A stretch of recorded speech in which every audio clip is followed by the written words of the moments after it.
శరణ్య అందరూ ఇంట్లో హాల్లో ఉండగా దర్శన్ ఆనంద భైరవితో ఇలా అంటూ ఉంటాడు. నేను జూబ్లీ హిల్స్లో ఉన్న మన ఫ్లాట్ని క్లీన్ చేయించాను అని అంటూ దర్శన్ అంటాడు.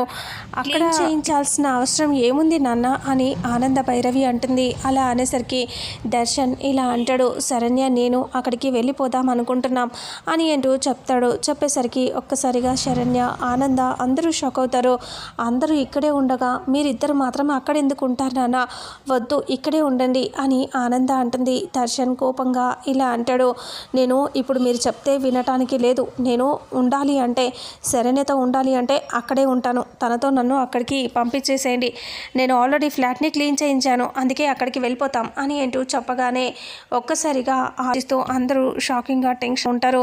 రోహిత్ ఇలా అంటాడు, నువ్వు అక్కడికి వెళ్ళటానికి వీల్లేదు, అందరి మధ్యలో నుంచి వెళ్ళిపోవటం ఏంటి అని రోహిత్ అంటాడు. ఆనంద అంటుంది, నాన్న మనం ఉమ్మడి కుటుంబం నాన్న కలిసే ఉండాలి, ఇలా విడిపోవటానికా అని అంటూ ఆనంద అంటుంది.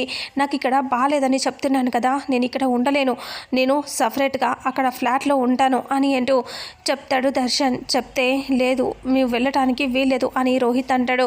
ఇక్కడ ఇంతమంది అందరం కలిసి ఉన్నప్పుడు నువ్వు ఒక్కడికే వెళ్ళటం ఏంటి, వెళ్ళటానికి కుదరదు అని అంటూ రోహిత్ అంటే, ఇది నా పర్సనల్ ఇష్యూ, నా పర్సనల్ విషయాలకి మీరు రాకూడదు అని దర్శన్ కోపంగా అంటాడు. అప్పుడే ఇలా అంటాడు రోహిత్, అది నీ పర్సనల్ విషయం అవ్వచ్చు కానీ ఇంట్లో మనుషుల్ని కలుపుకున్నప్పుడు ఇది కుటుంబం విషయం కూడా అవుతుంది అని అంటూ రోహిత్ అంటాడు. దర్శన్ చాలా సీరియస్గా, అయితే మీరు నన్ను వెళ్ళనివ్వద్దు అని డిసైడ్ అయితే మాత్రం నేను ఊరుకోను, మీరు నన్ను వెళ్ళొద్దు అంటే శరణ్యతో నాకు విడాకులు ఇప్పించండి, లేదంటే అక్కడ ఫ్లాట్కి పంపించండి అని దర్శన్ అంటూ ఉంటాడు. ఆ మాటలు విని ఆనంద గుండె ముక్కలైపోతుంది.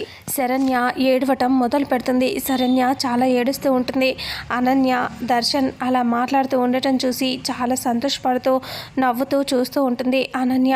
ఇక దర్శన్ గట్టిగా ఇలా అంటాడు, నాకు శరణ్యతో విడాకులు ఇప్పిస్తారా, లేదంటే నన్ను వేరే ఫ్లాట్కి వెళ్ళమంటారా, ఏదో ఒకటి చెప్పండి, నేను వెళ్తే అలా వెళ్తాను, లేదంటే తనతో నాకు విడాకులు కావాలి అని అంటూ గట్టిగా అరుస్తాడు.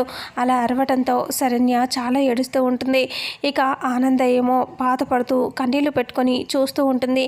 రోహిత్ అందరూ కూడా ఈ మాటకి మౌనంగా ఉండిపోతారు.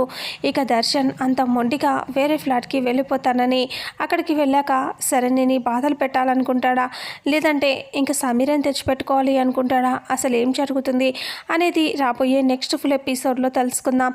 వీడియోని చూసిన ప్రతి ఒక్కరూ వీడియోని లైక్ చేయండి, షేర్ చేయండి, కామెంట్ చేయండి. అలాగే మన ఛానల్లో మరిన్ని అప్డేట్స్ కోసం ఛానల్ని సబ్స్క్రైబ్ చేసుకోండి. Thank you so much.